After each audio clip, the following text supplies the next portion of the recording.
Before we begin today, I would like to acknowledge the many owners of traditional land across Australia and their ongoing cultural and spiritual connection to land and each other. My name is Barbie-Lee Kirby and I'm a proud Nyimba, Wailwan, Barkindji, Gamilaroi and Yuwallara woman from Brewarrina in northwest New South Wales. And today I have the privilege of interviewing Uncle Shane Phillips, who is the CEO of the Aboriginal Tribal Warrior Association and founded the Clean Slate Without Prejudice program. I have a good feeling about this interview. I just know he's going to give us some really great gems. Enjoy. Uncle Shane, it is great to have you here with us today. You have done an enormous amount of work in the community and you are an advocate for Aboriginal rights, as well as a well-respected member of the Redfern community. You were born in Redfern and have cultural connection to the Bundjalung, Wonnarua and Bidjigal peoples, and please correct me if I get any of this wrong. He is the CEO of the Tribal Warrior Association, and he also operates a mentoring program to help Aboriginal and Torres Strait Islander people. Uncle Shane, thank you for joining me here today. Thank you, Barbie-Lee. It's good to see you and good to be here. I read that you were born in 1965. Quite a long time ago. Oh, thank you. This was the year after MLK won the Nobel Peace Prize, and it was a significant decade in both the US and Australian history. What change do you see in Australia, and what do you see are the parallels with other black communities across the world? So I guess a movement, when I was a young fella, people of those days was the Black Panther movement began, and we saw lots of the civil rights movement. They were connected in lots of ways, and lots of the same people were trying to advocate around the world, and that alliance happened, and as part of that, it made us start to look at the way we were looking at ourselves. And up until then, and even so lots in media now, we were seen as just deficits. But we knew that a lens had to be shifted, and it had to be us shifting the lens to our strengths. It is sad that we've gotten to this into the 2000s, and that lens is just starting to set itself. But it's happened. It has happened. And what we're seeing, and what we did see then, is people started to pull together, and it was without government. Let's call it government policy. It was a resistance and a strength had grown and united people. That was good for our people. It was good for everyone, and it brought different people in Australia together as well. Mm-hmm. And what's interesting is that 1965 is a year that our people were still living on reserves and missions, and were still living in segregated communities. Has much changed in your times? Growing up in the 80s, in the 90s. Lots has changed physically. We see mentally we can still be shackled to the old perceptions, because lots of people still don't think, they talk like they're still trapped in it, and it's hard, and we get it because you're conditioned. When you're conditioned, it's hard to escape it. But what we have to do, I keep saying the lens, you move that lens to strength, you feed that input for young ones and everyone around you is about their strength and who they really are, instead of what was wrong with us and all that stuff, and what everyone... we hear lots of things about closing the gap. If we focus on that, that's not going to help us launch ourselves for strength. So what I see with you, the young ones that CareerTrackers doing, they're making strong steps, they're moving the lens, it's about strength. That is the most practical way we can do this. We need to see ourselves as something which is strong. There's so much power in programs, isn't there? Oh, there is, and there's power in, believing in your strength, knowing that you're worth something, that value. Knowing that you've worked hard to get there is really important too, and that you deserve it. They're really important things, and they're basic, but it's every human being should have those rights, and it should be encouraged when they don't. So with that, you run a 6 a.m. program called Clean Slate Without Prejudice. I've been there a few times in the mornings, and one of the things that really stand out to me is the discipline that you instill in each of the youth that come through your program. I mean, where does that stem from for you, and why is that so important? So lots of our people and lots of other people don't know that lots of our elders worked for nothing and they had this routine and discipline and they weren't even getting paid. They were there. We were industrious before the English landed in lots of different ways. We had good systems. They were all, it's connected to our DNA. We got conditioned somewhere along the way that wasn't who we were. And then I just chose, I'm sticking to that because that recipe is not rocket science. It's something that we could actually build from, and that's our platform. So the routine and discipline, I know my father and mother pushed it really hard with us, and they said, we have to be independent, we have to break the shackles, and we have to make sure that we don't wait for a government policy to fix us, we need to fix ourselves as a people. I believe that. So I think every one of us have got that responsibility. And the kids who do the same thing, I want them to teach other people. You've got routine, discipline, focus, culture, safety, consistency, all of these things, they're all there. Constant messages, constant physical routine that helps you grow. And you know what? Lots of people talked to us when we first started the program and said, what's that going to do? Those same people had constant routine in their lives, but they didn't think we were deserving of that. So we said, nah, we're teaching our children that. You know what we've learned since then? We've learned that anything is possible after that, and that's what's happened. Uncle Shane, are you able to tell me a little bit about why you started Clean Slate Without Prejudice and the pushback and challenges that came from trying to start that within the community?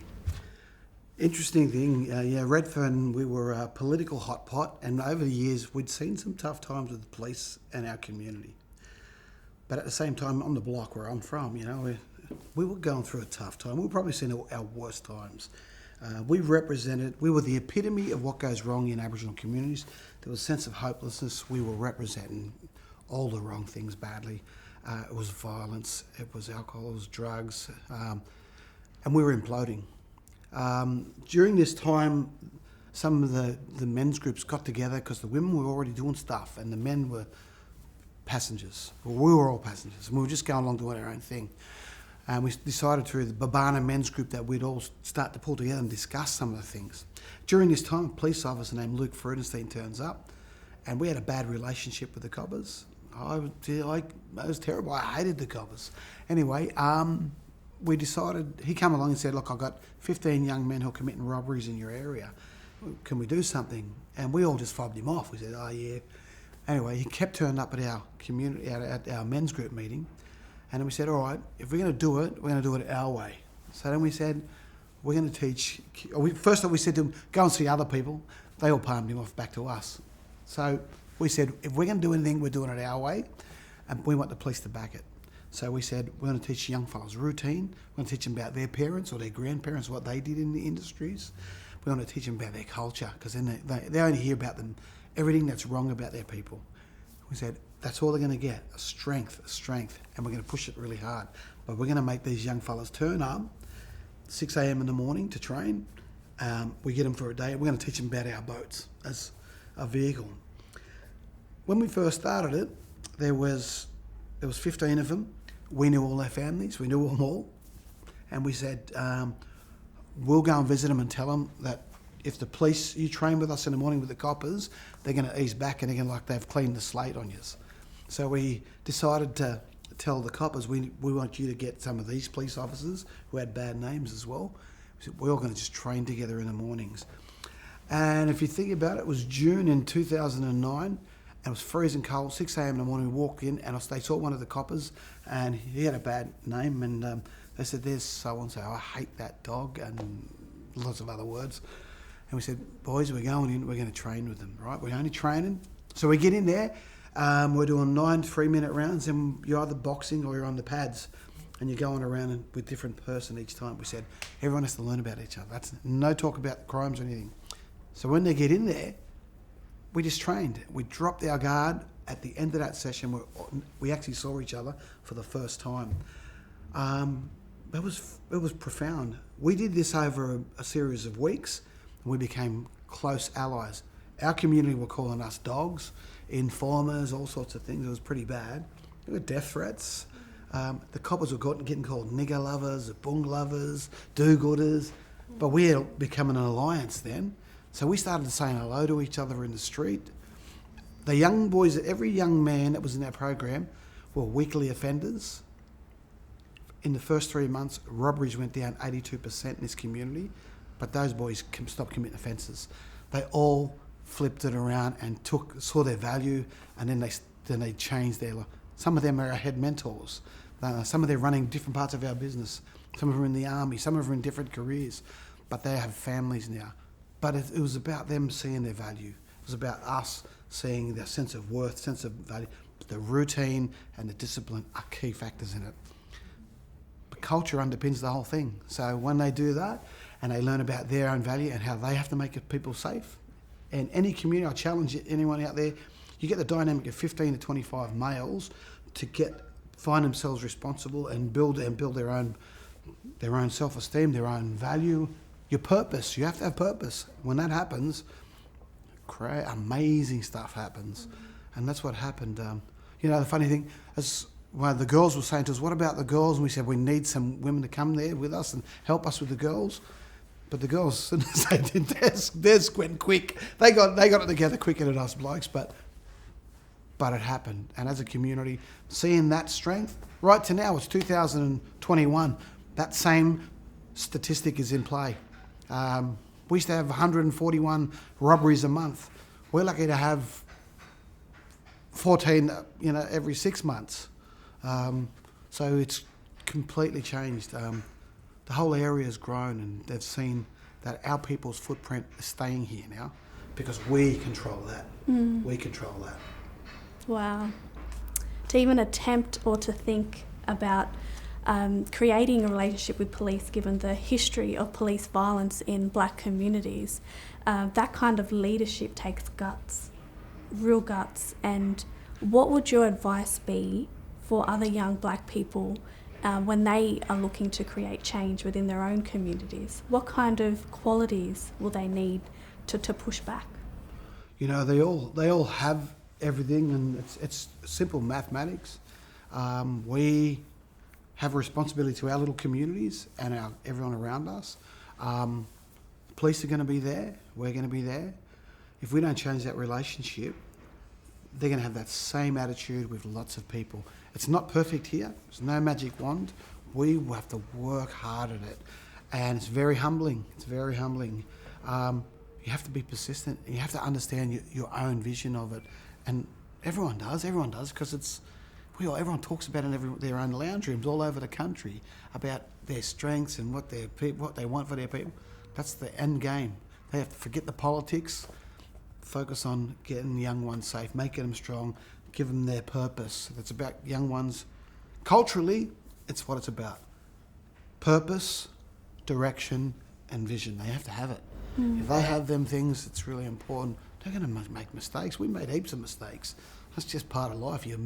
Our mistakes were our best lessons. There's no doubt. Our failures were our best lessons. They didn't stop us. We weren't defined by our failures. So we had to keep going, and we made more than our share of them. So we deserve it. We deserve it. And that's what we have to stay focused on. And we can't wait for the solution. The solution is us. That's right. That's exactly right. The solution is us. And I think personally that a lot of the impact from your program comes from black people running it, right? Like yourself. Well, it does, You look at it, they see the role models, they see people that they're related to. Lots of people in our program, they have been the people who have made mistakes. Myself, no one's got we haven't got a clean slate, but it's about what we do from. We can't be defined by our mistakes. We should be defined about what we keep pushing and how we keep, and what sort of people we really are. So we say to people who have stuffed up, they've either been drug users, they've been in jail, they've destroyed their families. If they can rebuild them, we rebuild a community. Have we set up what these norms are meant to be about safety and about consistency, and about good families, and about learning from things that are trying to be forced to us by, by the penal system? We do it with a new narrative, a narrative of we should be looking after making our family stronger, instead of, if you don't do that, you're going to be, there's no real answer to it, but we're going to keep managing it. We can't manage it. We need to get to the root of it. Let's heal ourselves. Let's build from there. Yeah, that's right. What I find interesting is that a lot of our young people are coming through, and a lot of these things are being dubbed as a white way of living, right? And, what are the challenges that come with the intersection of, white advancement, or what people think is white advancement, and, black empowerment? Because, like you said before, our people have been this way. Our people have been, living sustainable and Absolutely. building sustainable communities long before white people arrived here, right? So we've had economic empowerment long before colonisation. So what do you think are the challenges, that comes with ensuring that our youth are across our history, because it's not being taught in schools, and going forward, but being very proud of turning up to programs like yours and many other programs like CareerTrackers, and doing their own thing, entrepreneurial or working across government and corporate. Do you know what? We think about it. We were all conditioned to think that we had to wait for some policy to fix us. And I remember lots of old people saying to us, "No, don't you do that. That's their responsibility." I'm not waiting for that responsibility. Well, I'm taking that back. They overreached in their responsibility. Now's our time to take it back. We will have a small group within a community who will be conditioned to think that it's a white way to have all this, to be able to rebuild yourself, make your family strong, take the responsibility for it, even though you think there is someone else that stuffed it up. We can't wait for that. We have a responsibility right now to our children and the next generation. The numbers, if it's looking at maths, we are 2% of the population, and we're overrepresented in every other deficit that we don't need to be. Let's empower ourselves as a community. And if we see a young one who decides to go out and make money and become banker and whatever they want to make, so be it. We want to see that we should be in lots of areas, being industrious, being strong, being about strength, being about strong in your culture. And if you look now, if one generation ago, lots of our people didn't have language. They didn't have not just language, they didn't know about the history of their area, and they didn't know about what plants, what sciences were connected to them. Their kids know now. Here in this community, their children know all this. They know language of this area. They know the plants, which one's food, which one's medicine. They know the history of the place, what the purposes of those places were. We're empowering ourselves through that knowledge and that. But we're not just talking about it, we're actually actioning it. So anyone who wants to do it, I encourage them. You might cop some from some places, but they will respect you if you keep going. Don't let them dishearten you and push you and tell you that it's not the Aboriginal way. Yeah. The ways that they think are our culture.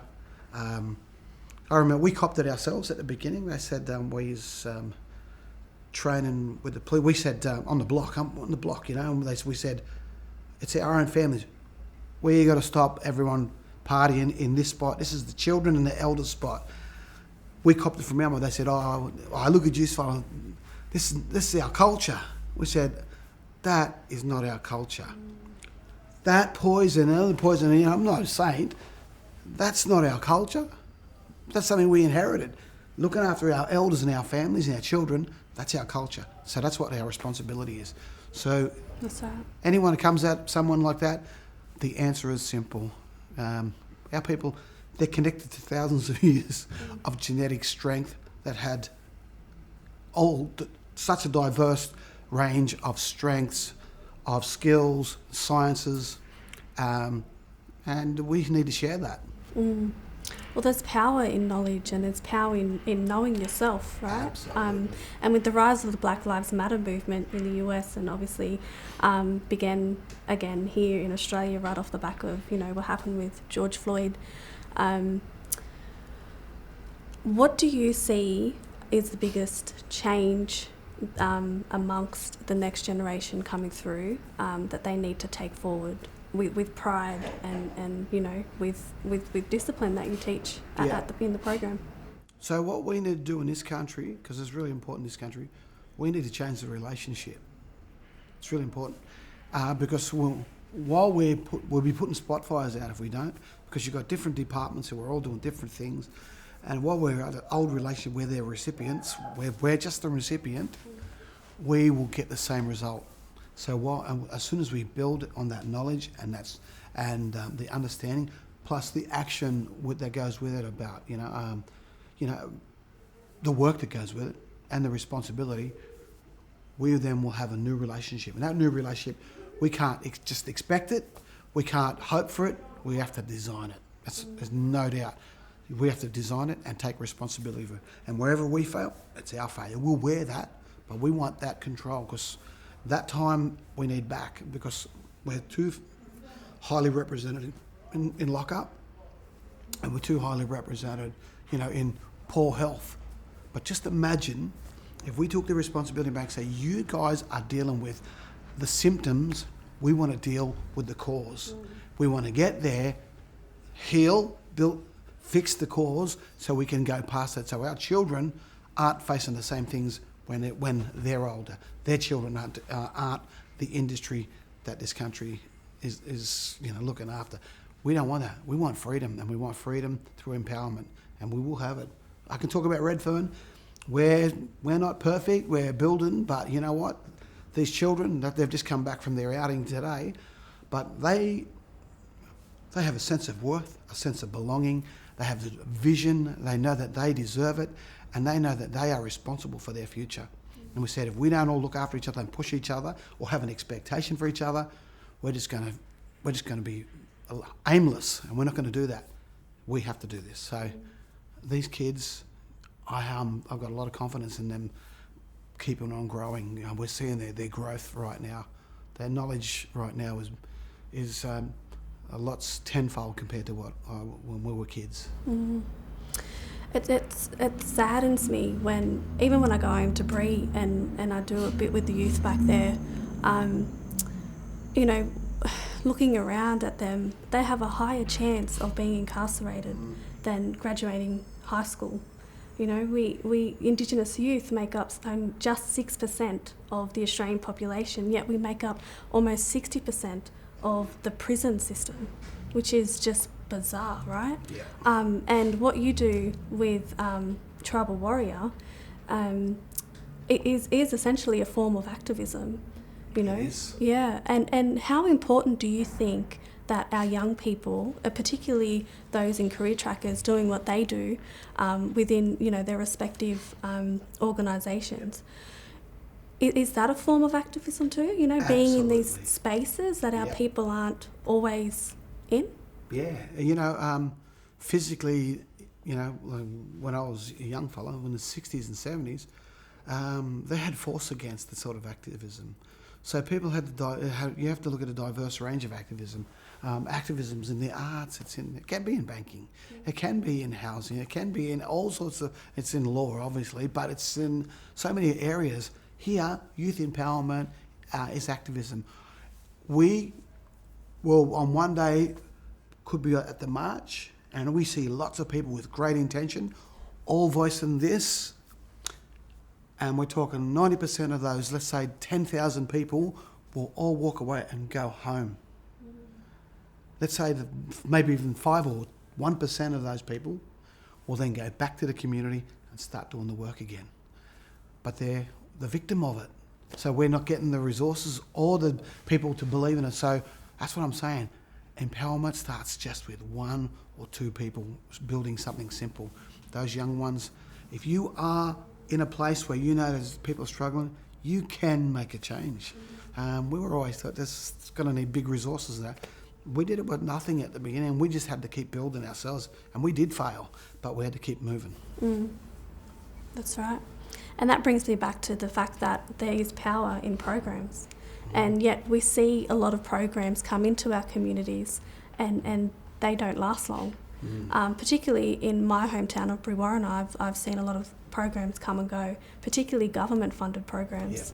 So do you think the way you structured your program in the Redfern community is a testament to how successful that it has been and the longevity of it? We'd love to think so, because when we struggled, but we owned it ourselves. We created a social enterprise and it was in boats, and we decided we would generate our own revenue to pay for 2 mentors at that stage at the beginning. We struggled, but we made it. But having that made it different because we did not design it the way the government had structured their funding applications. We designed it on the need of our community and the dynamic. So, well, I think that's the real most important part about it.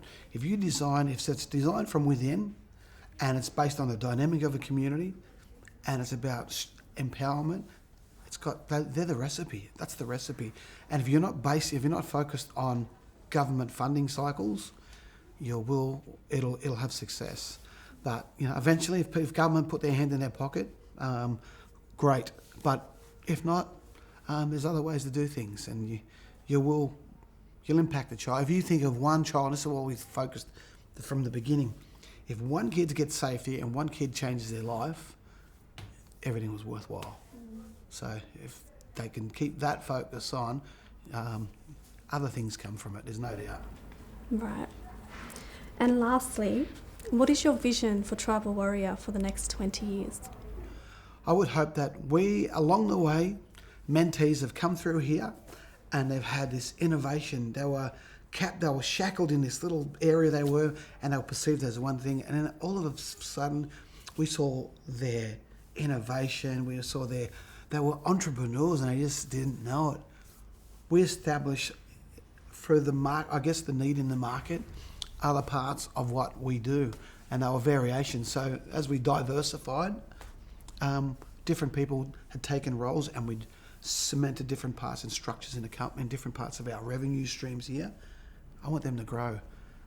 And if we get competition even in our tourism from the kids in our program, because everyone knows everything we all know about it, that's a success. So if we do ourselves out of a job, that's a success. But more importantly, we just want to see a strong community, safer community, and we want to know that everyone knows their own value here. We don't have any magic wands when we get that, but we know that our goal, and we set this, is to focus on 2 generations, even though we probably won't be here for the 2 generations. If we keep pushing this for 2 generations, the norm here is all about strength, and that's our main goal. That's awesome. Thank you for your time today, Uncle Shane, and your wisdom and your knowledge. You're a living legend. Oh, no, in my own mind. No, you are. And, I'm sure that the CareerTrackers interns and alumni will take some powerful little gems away from the interview. And, I appreciate your knowledge, your wisdom, and your time. Thank you.